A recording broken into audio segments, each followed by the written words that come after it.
We are HR and this is We Are Here.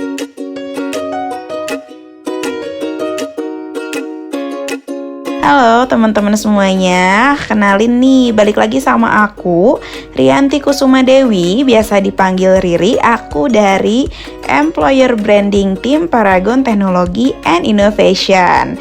Udah lama banget ya teman-teman kita nggak ketemu. Dan hari ini aku kedatangan dua anak muda yang keren-keren nih teman-teman. Mereka berdua ini adalah Paragon Campus Ambassador. Nah, kita kenalan yuk sama teman-teman kita ini. Yang pertama ada Kak Eza Mutia. Halo Kak Eza.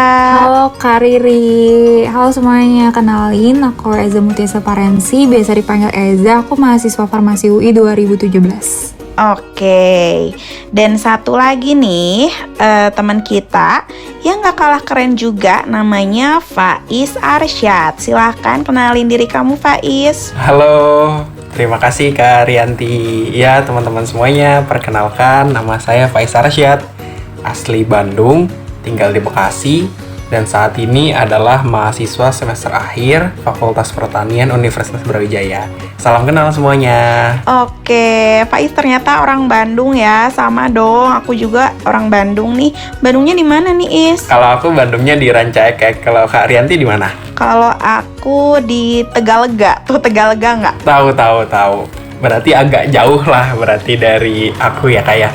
Ya, kalau Bandung mah segitu-segitu aja sih. Kalau misalnya Eza, dari mana nih, Za? Aku dari Palembang, Wong Kito Galo, Kak. Oke, jauh juga ya. Berarti Iya. di Jakarta ini ngekos dong? Iya, kalau di Jakarta ngekos. Oke.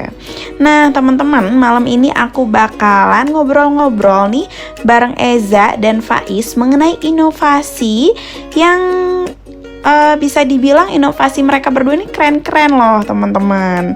Nah, inovasi mereka yang keren-keren ini bahkan sudah mungkin bisa bersaing lah dengan secara internasional gitu. Ini membuktikan bahwa orang-orang Indonesia tuh pinter-pinter loh gitu. Teman-teman mahasiswa pun pinter-pinter loh gitu ya. Nah, jadi tanpa banyak bicara nih, kita langsung aja mungkin kita tanya ke Eza dulu kali ya. Wah, boleh Kak, kenapa ini Kak? Oke, Eza, nih menurut kamu inovasi itu apa sih? Kalau menurut aku, inovasi itu merupakan satu hal yang dapat menciptakan sebuah solusi di tengah permasalahan yang ada di masyarakat gitu loh Kak. Oke, kalau misalnya menurut Faiz, inovasi itu apa sih, Is? Keren, aku tadi juga setuju sama apa yang disampaikan oleh Eza. Dan aku nambahin, jadi inovasi itu kalau dari sudut pandangku adalah satu hal baru yang belum pernah ada sebelumnya. Dan kalau dari sudut pandangku juga, yang namanya inovasi itu lahir dari adanya masalah dan dari adanya peluang. Nah, sehingga kalau dari sudut pandangku, inovasi seperti itu. Oke. Nah, kenapa sih kita ngomongin inovasi gitu ya di hari ini? Karena nanti tanggal 27 dan 28 Maret kita akan ada event besar yang diadakan oleh Paragon, yaitu Paragon Innovation Summit 2.0 gitu ya. Kita juga pengen ngajak teman-teman yang dengerin podcast kita kali ini bahwa sebenarnya inovasi itu dekat loh teman-teman. Nih salah satunya Eza, inovasi kamu apa sih kalau boleh tahu? Kalau inovasi aku kemarin, aku tuh sempat membuat suatu produk anti-aging Kak, dari suatu tanaman yang namanya itu Ficus deltoidea, yaitu tanaman penggagan. Pasti udah biasa banget dikenal oleh masyarakat sekitar. Jadi tanaman ini mengandung antioksidan yang bisa memberikan efek anti-aging bagi suatu produk-produk gitu loh Kak. Oh gitu, jujur aku nggak tahu sih tanaman itu, karena mungkin dulu aku kuliah teknik geofisika ya. Yang aku tahu itu batu lempung, batu gamping gitu ya. Yeah. Apa sih itu, tanaman apa sih, Za? Itu sebenarnya tanaman bisa dibilang tuh tanaman liar juga bisa dibilang begitu Kak. Jadi dia tuh benar-benar mudah untuk dikembangbiakan dan banyak antioksidan di dalam yang bisa memberikan efek anti-aging bagi suatu produk Kak. Jadi kalau misalnya kita olah dengan beberapa senyawa tambahan tuh bisa banget bermanfaat buat anti-aging, Kak. Oh gitu, dan tanaman itu banyak ditemukan di Indonesia. Banyak banget, Kak, karena Indonesia juga kaya banget akan tanaman-tanaman yang mengandung anti-aging. Jangankan tanaman, tapi juga bisa kayak buah-buahan gitu, itu juga bisa digunakan sebagai produk anti-aging, Kak. Tapi kan kita kemarin emang fokusnya ke tanaman tersebut, Kak. Tanaman apa tuh tadi namanya? Tanaman pegagan ya? Pegagan ya, Kak. Udah banyak juga. Oh gitu. Oke, keren. Kalau misalnya Faiz sendiri nih, inovasi apa sih Is yang kamu punya sebenarnya? Oke, jadi kalau dari aku sendiri, inovasi yang aku punya itu namanya inovasi kopi kulit mangga. Nah, ini inovasinya belum pernah ada sebelumnya. Bisa teman-teman cari gitu ya di Google, itu belum pernah ada sebelumnya. Dan akhirnya karena belum ada itu, saya menciptakan, kemudian akhirnya bentuknya itu ada dan dilombakan. Nah, bicara tentang kopi kulit mangga ini, jadi bahan dasarnya itu berasal dari kopi Arabica di lereng Gunung Arjuna dan juga berasal dari kulit mangga podang khas Kabupaten Kediri yang memang bahan-bahannya itu hanya ada di Indonesia. Kayak gitu, Kak. Oh, aku sumpah baru pertama kali ngedenger nih. Jadi kopi dari kulit mangga. Jadi itu tuh maksudnya kamu menyatukan kopi dengan mangga atau gimana sih Is? Boleh diceritain nggak? Nah, sesuai yang tadi aku bilang di awal ya, Kak ya, tentang sudut pandangku, pengertian tentang inovasi gitu ya. Nah, jadi inovasi kopi kulit mangga ini berangkat dari adanya masalah dan berangkat dari adanya peluang, Kak. Masalah yang ada itu, yang diangkat adalah tentang banyaknya limbah kulit mangga di Indonesia. Karena berdasarkan data, Indonesia itu kan merupakan negara keempat terbesar penghasil mangga di dunia. Dan Provinsi Jawa Timur merupakan provinsi terbesar penghasil mangga, dan salah satunya itu ada di Kabupaten Kediri. Ketika kita melihat ya tingginya produksi mangga di Indonesia, otomatis kan akan menghasilkan limbah kulit mangga, ya kan, Kak?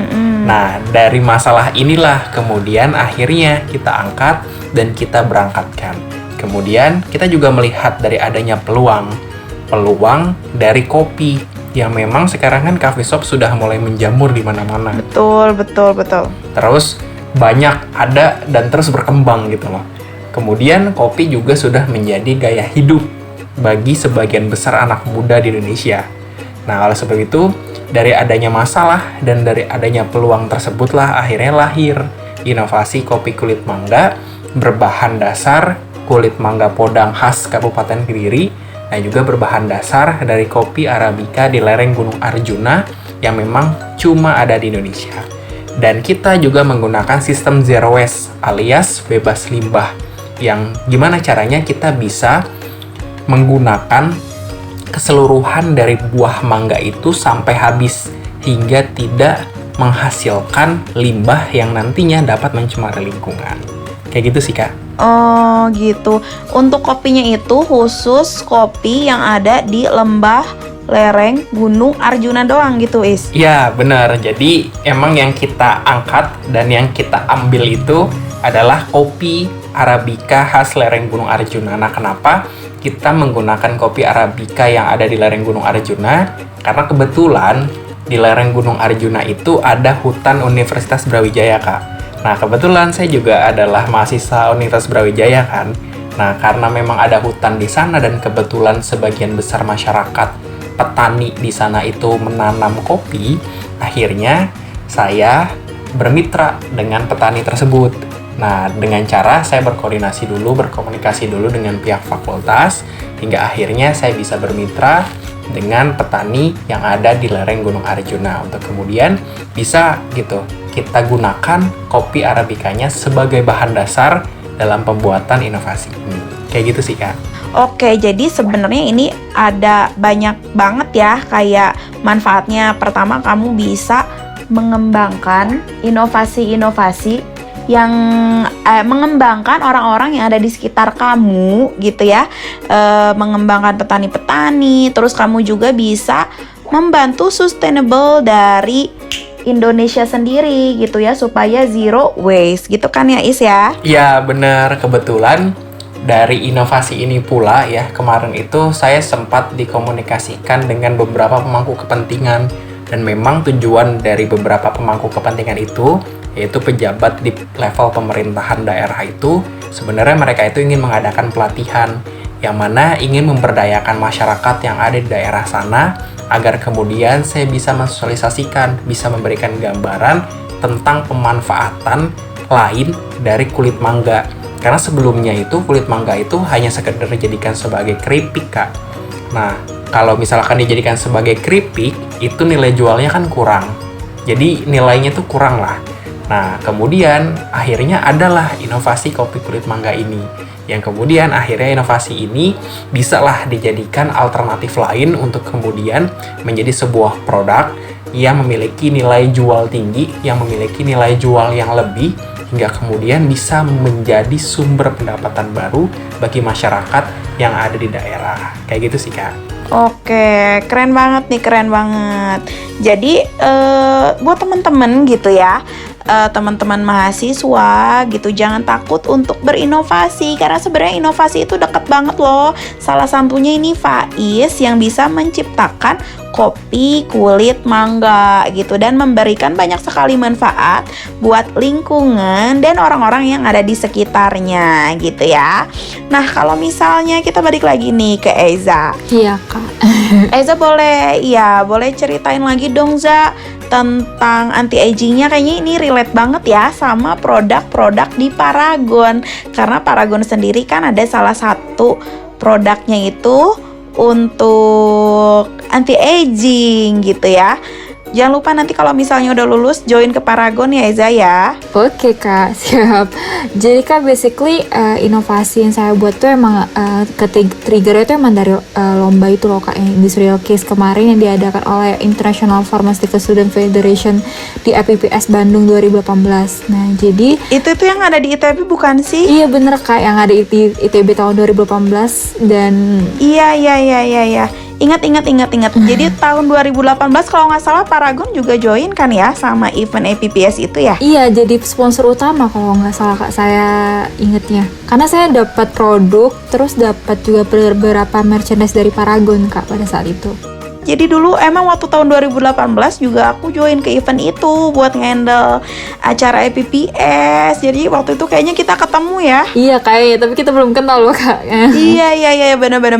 Nggak sengaja banget ya kita ketemu di sekarang ini gitu ya. Jadi bolehlah ceritain lagi Za, gimana sih tentang produk kamu itu? Oke, jadi kemarin itu Kak, tim saya tuh membuat suatu inovasi produk anti-aging dalam bentuk gel yang dikemas sedemikian rupa untuk mengatasi permasalahan susahnya penetrasi zat antioksidan ke dalam kulit untuk produk anti-aging yang ada di pasaran Kak. Jadi sebenarnya untuk anti-aging di pasaran tuh udah banyak ya Kak, tapi harganya itu tuh cukup mahal. Seperti terus? Kakak tahu, anti-aging itu pasti mahal produknya karena dia butuh penetrasi yang lebih cepat dibanding dengan produk yang biasa Kak, karena kita kan ini yang ditujukan ke masyarakat yang 25 tahun ke atas Kak. Iya, terus?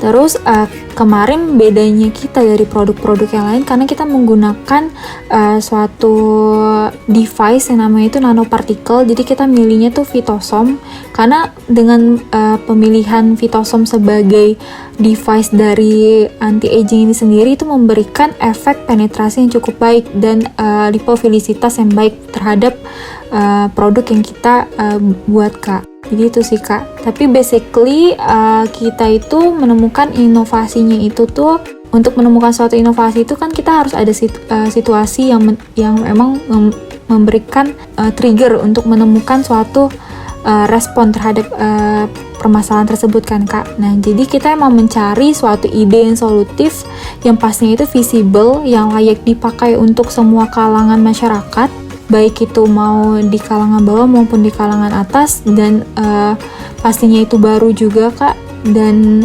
relevan terhadap permasalahan yang ada di masyarakat, yaitu mahalnya produk-produk anti-aging pada saat itu Kak, pada saat tahun 2018 sih Kak.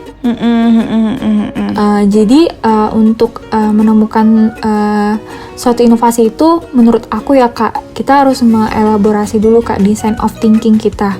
Jadi karena design of thinking itu tuh merupakan suatu kayak human center design process. Contohnya dari kata kunci yang diberikan oleh PPS kemarin kan cuma anti-aging dan ficus deltoidea Kak. Tapi kita bisa mengelaborasi kata kunci itu menjadi suatu keluaran atau terobosan yang bisa bermanfaat bagi masyarakat gitu loh Kak. Nah terus dengan menemukan inovasi itu kita harus juga mengelaborasi kreativitas kita dan berkolaborasi dengan sejawat kita Kak, biar mendapatkan insight yang lebih dari kaum-kaum yang sudah profesional di bidang tersebut Kak. Jadi kita juga sebenarnya untuk menemukan suatu inovasi itu menurut aku emang kita harus menganalisa terlebih dahulu root cause of problem yang ada di masyarakat. Terus kita menghubungkannya dengan data dan fakta yang udah ada di literatur Kak, dengan cara logis dan sistematis tentunya Kak. Karena kalau kita tidak berpikir secara objektif, ya untuk apa kita mengeluarkan suatu inovasi kalau misalnya inovasi itu tidak visible di masyarakat gitu loh Kak. Kalau misalnya tadi aku denger ya cerita dari teman-teman ini, berarti inovasi-inovasi kalian ini berasal dari bukan berasal, maksudnya tuh inovasi kalian ini pernah dilombakan ya? Iya Kak, betul. Lombanya secara nasional atau internasional sih kalau boleh tahu? Kalau aku sendiri itu internasional Kak kemarin. Internasional ya. Kalau misalnya Faiz sendiri lombanya internasional juga kan ya? Kalau nggak salah. Ya benar Kak. Kalian itu Faiz dulu deh. Waktu itu lombanya bisa tandeman sama negara apa aja sih Is? Bersaing gitu Kak ya, sama negara mana aja gitu ya? Iya, bersaing dengan negara mana aja? Nah jadi dari inovasi kopi kulit mangga ini kemarin itu alhamdulillah kita lombakan ke 8 negara Kak di dunia. Nah 8 negaranya itu ada di Inggris, ada di Kanada, ada di Rusia, ada di Macedonia, Nigeria dan sebagainya. Dan alhamdulillah juga inovasi kopi kulit mangga ini kemarin pada saat dilombakan itu bisa mendapatkan medali emas, grand prize, dan juga penghargaan platinum di 8 negara di benua Eropa, Amerika, Afrika, dan juga Asia. Dan kenapa kita bisa menang gitu ya?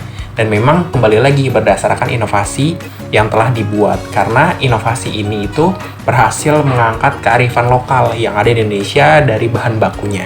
Dan juga inovasi ini memiliki banyak khasiat karena inovasi kopi kulit mangga ini mengandung polifenol, AHA, antosianin, flavonoid, vitamin C, dan E. Nah, jadi dari kandungan-kandungan ini itu ternyata dapat berfungsi sebagai anti kanker, anti diabetes, anti kolesterol, dan menurunkan resiko penyakit jantung. Nah, makanya dari dua hal inilah, dari khasiatnya dan juga dari mengangkat kearifan lokal budaya yang ada di Indonesia, kita bisa mendapatkan prestasi dari 8 negara tersebut. Kayak gitu sih Kak. Jadi ini tuh udah dilombain sama 8 negara gitu ya, dan Faiz bisa bersaing dengan negara-negara lainnya ya. Iya benar. Nah kebetulan kalau misalkan kita totalkan gitu ya Kak, totalkan itu saya kan ikut di event kompetisi inovasi tingkat internasional, dan kebetulan di event-event tersebut itu diikuti oleh lebih dari 600 inovator yang berasal dari lebih dari 60 negara di seluruh dunia. Dan alhamdulillah juga ternyata Indonesia bisa membuktikan gitu loh, walaupun kita adalah negara yang berkembang, bukan negara yang maju, tapi kita bersaing, kita mampu untuk membuktikan kepada negara-negara yang maju bahwa ini loh Indonesia, kita punya anak muda yang berkualitas, kita punya pemikiran-pemikiran yang cemerlang, hingga akhirnya mampu melahirkan prestasi. Walaupun bersaing dengan negara-negara maju, jadi kita nggak kalah lah. Jadi simpelnya kita juga bisa, dan jangan pernah takut untuk mencoba, jangan pernah takut untuk bersaing, kayak gitu Kak. Oke. Eza juga ya kemarin kompetisinya internasional juga. Dari negara mana aja tuh Za kalau boleh tahu? Dari 21 negara Kak. Jadi ada Indonesia, Filipina, Thailand, Singapura, Papua Nugini, Malaysia, Brunei Darussalam, Vietnam, Australia, Selandia Baru, Kanada, Chili, Cina, Hong Kong, Jepang, Korea Selatan, Rusia, Peru, Amerika Serikat, sama Meksiko, Kak. Apal banget ya Eza ya. Sebenarnya lebih ke Asia Pasifik. Parah ya, 21 negara hafal ya Eza ya. Iya, 21 negara, Kak. Oke, kalau misalnya Faiz sendiri kopi kulit mangganya itu udah dipasarin belum sih? Udah dijual secara bebas atau belum sih? Nah, jadi kalau misalkan ditanya sudah dijual atau dipasarkan itu sebenarnya sudah. Karena kan ada beberapa tahapan hingga kemudian kita bisa mengikuti kompetisi inovasi ini, Kak. Jadi pertama itu jelas kalau kita itu harus membuat proposal. Nah, di proposal inilah kita harus melakukan pemasaran.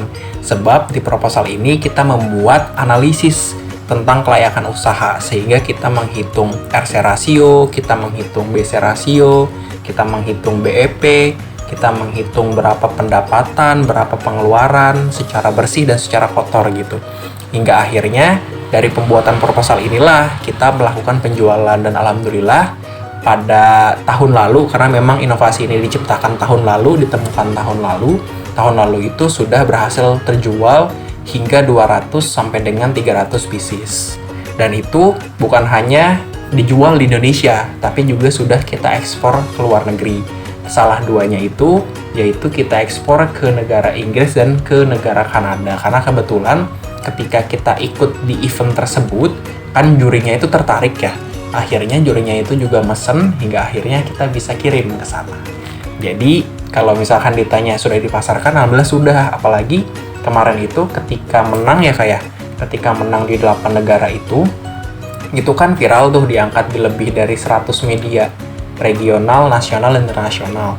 Dan alhamdulillah juga jadi banyak yang kenal, hingga kemudian akhirnya banyak yang pesan juga. Nah, jadi dari situlah mulai banyak dipesan, mulai banyak dibuat, dan mulai banyak dijual. Padahal niat awalnya itu hanya jadi produk inovasi gitu ya. Karena memang akhirnya menang, akhirnya diliput dan sebagainya, lama-kelamaan jadi produk komersil yang bernilai jual, hingga kemudian bisa jadi sumber pendapatan baru, bukan hanya untuk saya, tapi juga nanti harapannya bisa untuk masyarakat Indonesia secara umum. Kayak gitu sih, Kak. Salahnya nih ya Faiz ya, salahnya adalah sekarang teh kan udah jam 11 malam. Nah Faiz tuh nggak ngirimin kopi ke aku sama ke Eza, jadi ngantuk. Ini teh rada ngantuk Faiz. Iya, bener banget. Jadi biar seger ya kayak. Kan udah dijual nih, tapi Faiz nggak kirim-kirim nih. Padahal mah kirim-kirim ya Za, biar kita lebih seger malam ini. Iya. Bener banget. Tapi keren banget loh, Faiz bisa sampai ke internasional gitu dijualnya. Kayak bener-bener amazing sih aku. Nanti kalau misalnya Faiz udah lulus jualan kopi meren ya? Iya. Ya, kita lihat nanti, Kak. Kalau misalkan memang keuntungannya besar gitu ya, kenapa enggak gitu lah. Ya nanti bisalah kolaborasi sama Eza juga kan, nanti barangkali kita bisa bikin creative hub gitu ya. Jadi nggak cuma kopi-kopian aja, tapi kayak boleh banget. kita kolaborasikan sama produk-produk yang lain gitu. Kolaborasi juga tuh sama Paragon, maksud sama Eza doang. Iya, Kak, boleh. Oke. Kita balik lagi deh ke Eza. Aku tuh masih penasaran ya sama Eza tentang produk anti-agingnya.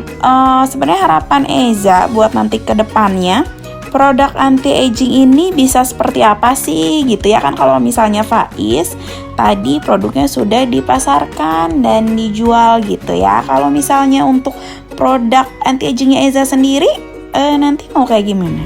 Untuk produk anti-aging aku sendiri itu kemarin itu aku udah bikin prototype dan ininya sih Kak, packagingnya dan secara langsung desain dari packagingnya udah semua itu udah siap Kak.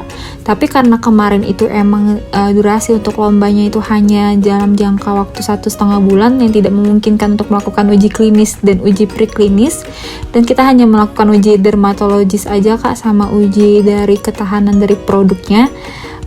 Jadinya kita belum melakukan penjualan Kak, karena ini sepertinya emang kemarin tuh untuk lomba aja sih Kak. Tapi untuk mencari sponsorship dan lain-lain itu kita belum sampai sana sih Kak. Soalnya ini kan untuk kita udah membuat cost dan benefit analysis dari produk kita juga sih Kak. Sebenarnya semuanya udah dibuat, tetapi karena emang ini butuh skala besar dan alat-alat yang canggih, jadi kita emang susah untuk melakukan penjualan gitu loh Kak. Karena basically kita juga masih mahasiswa pada saat itu. Iya. Eza sekarang tingkat berapa sih? Tingkat berapa Eza? Tingkat akhir Kak, sama kayak Faiz. Oh tingkat akhir, ya bener tingkat akhir, bener. Kalian berdua tingkat akhir ya. Nih buat Eza nih mungkin tadi kan produknya belum terrealisasikan. Nah untuk merealisasikan produk tersebut mungkin nanti Eza setelah lulus bisa ya bergabung dengan Paragon. Boleh banget Kak bergabung di R&D-nya ya. Iya Kak? bener, Asik ya. betul. Bener banget itu, nanti siapa tahu dengan dasar-dasar yang jelas nanti Paragon itu bisa mensupport untuk merealisasikan produk atau rencana yang sudah Eza buat. Iya benar, Kayak gitu benar. Dan nanti kebetulan di acara Paragon Innovation Summit 2.0 kita buka juga nih sesi rekrutmen. Jadi buat teman-teman yang tertarik nih bergabung dengan Paragon, kita ada Departemen Research and Development, kemudian ada Product Innovation Development, Marketing, Komersial, HR, SCM dan lain-lain gitu ya. Jadi langsung aja bergabung dengan Paragon di program Management Trainee atau Paragon Leader Development Program. Buat teman-teman yang belum lulus juga bisa join loh ke Paragon. Nanti kalau misalnya teman-teman sudah mengikuti proses rekrutmennya terus dinyatakan lulus, nanti akan kami tunggu sampai teman-teman beres sidang gitu. Enak banget deh pokoknya. Jadi jangan lupa nanti dicoba ya Eza, Faiz. Menarik banget sih. Enak banget. Sayang kalau dilewatin gitu aja ya. Jadi kalau punya peluang ya kenapa nggak gabung ke Paragon aja ya Kak ya? Bener banget. Iya bener. Mana Paragon kan Bener, termasuk bener. perusahaan FMCG terbesar di Indonesia kan Kak? Ya, dan mungkin salah satu perusahaan yang memiliki research and development sendiri. Iya, track recordnya juga udah di mana-mana lah. Iya. Udah terkenal di mana-mana. Oke deh, karena udah lama juga nih kita menemani para pendengar podcast kita. Mungkin pertanyaan terakhir nih untuk Faiz dan Eza gitu ya. Kalau misalkan menurut Faiz gitu ya, gimana sih cara buat para mahasiswa mengeluarkan ide-ide inovasinya dan bisa merealisasikan di kehidupan nyata? Oke, boleh dijawab oleh Faiz? Oke, jadi kalau dari sudut pandangku ya Kak, pertama itu sebenarnya daripada kita bahas tentang cara, kita harus bahas tentang gimana prosesnya dulu. Karena menurut saya anak-anak muda Indonesia saat ini tuh itu rata-rata maunya instan Kak. Kalau misalkan mau dapatkan hasil itu maunya yang cepat, nggak mau jatuh dulu, nggak mau susah dulu dan sebagainya gitu loh. Nah oleh sebab itu makanya kalau menurutku pribadi, kalau bisa ketika kita pengen mencapai sesuatu, yang namanya pencapaian itu pasti akan selalu ada pengorbanan gitu loh. Nggak mungkin yang namanya pencapaian itu tidak ada pengorbanan. Jadi kalau misalkan nanti teman-teman itu punya niat nih untuk bisa berprestasi, untuk bisa menghasilkan inovasi, atau mencapai segala hal yang sudah teman-teman targetkan atau rencanakan, teman-teman harus punya niat dan komitmen yang teguh dulu. Sebab apa? Karena sekarang itu banyak yang ketika ikut lomba gagal, kemudian gak mau untuk coba lagi karena trauma, karena takut dan sebagainya. Nah sebenarnya kan hal-hal seperti ini yang salah dan harus kita perbaiki. Jadi ketika gagal, kita harus bangun lagi, kita harus bangkit lagi, dan kita harus lari lagi gitu loh. Nah jadi menurutku daripada kita bicara tentang tahapan-tahapannya, lebih baik kita bicara tentang gimana caranya teman-teman bisa menghargai proses yang teman-teman lalui. Nah, oleh sebab itu makanya ketika teman-teman punya keinginan, punya semangat, ya kalau bisa teman-teman mulai dulu dari niat dan komitmen teman-teman semuanya untuk bisa berprestasi, mengembangkan diri, menghasilkan inovasi, dan mengikuti berbagai macam hal positif yang nantinya bisa menunjang diri teman-teman semuanya di masa depan. Kayak gitu sih Kak. Oke, kalau misalnya dari Eza sendiri gimana? Kalau dari aku sih Kak, sebenarnya kalau untuk suatu inovasi itu berawal dari empati sih menurut aku. Harus ada Kenapa tuh? karena kalau misalnya kita ada empati, kita mau melakukan hal itu tuh dengan cuma-cuma tanpa dibayar gitu loh Kak. Jadi kita emang mau menemukan solusi untuk membantu sesama gitu loh Kak. Jadi kalaupun kita itu gagal, tapi kita tetap tahan banting mentalnya. Kalau misalnya emang kita niat dari awalnya tuh emang niat itu ikhlas untuk membantu gitu loh Kak. Untuk itu sendiri sebenarnya kalau aku amati, inovasi itu berawal dari namanya itu kayak konsep sederhana, kalau aku sering dengar tuh ATM Kak. Jadi amati, tiru, dan modifikasi. Betul nggak Kak? Betul banget Eza. Sebenarnya inovasi berawal dari situ sih. Menurut aku inovasi tuh keluarnya dari sana, karena kita dengan mengamati adanya suatu terobosan-terobosan dari orang-orang yang sudah profesional, jadi kita mengamati bagaimana sih mereka cara mereka untuk mengelaborasi pemikiran out of the box mereka agar menciptakan suatu hal yang bisa bermanfaat bagi orang sekitar gitu loh Kak. Jadi gimana cara kita memodifikasi dari weakness yang mereka punya gitu loh Kak. Karena yang kita cari kan inovasi yang solutif, bukan yang hanya inovasi tapi sudah ada gitu loh Kak. Oke, sumpah ya kalian tuh bener-bener hebat banget bisa kepikiran ide-ide yang seperti ini gitu ya. Kalian keren banget bisa ikutan lomba internasional dan menang di lomba tersebut gitu ya. Kalau aku mah jauh lah dari kalian gitu ya saat masa kuliah dulu gitu ya. Bener-bener inovatif banget hal-hal yang kalian lakuin itu. Aku bener-bener apresiasi setinggi-tingginya nih buat kalian. Keren karena bisa menginspirasi juga buat teman-teman pendengar podcast ini untuk tidak berhenti untuk berinovasi gitu. Nah teman-teman gitu ya, pesan terakhir dari aku, jangan lupa teman-teman ikut acara Paragon Innovation Summit 2.0 yang akan kita adakan di tanggal 27 dan 28 Maret 2021 nanti, karena kita akan menghadirkan berbagai macam pembicara yang sangat inspiratif. Kita juga akan ada booth inovasi dari teman-teman mahasiswa kita gitu ya. Dan pastinya nanti juga akan ada booth mengenai rekrutmen, booth mengenai internship, dan booth dari departemen-departemen yang ada di Paragon gitu. Thank you banget nih buat Faiz sama Eza, para Paragon Campus Ambassador batch pertama gitu ya. Terima kasih banyak udah menemani kita di malam hari ini. Sampai ketemu lagi di podcast We Are Here selanjutnya. Aku Riri dan ada Eza dan juga Faiz mengucapkan selamat malam. Sampai berjumpa di podcast selanjutnya. Terima kasih teman-teman. Terima kasih teman-teman. Selamat malam juga. Terima kasih semuanya. Semoga bermanfaat dan semoga suka.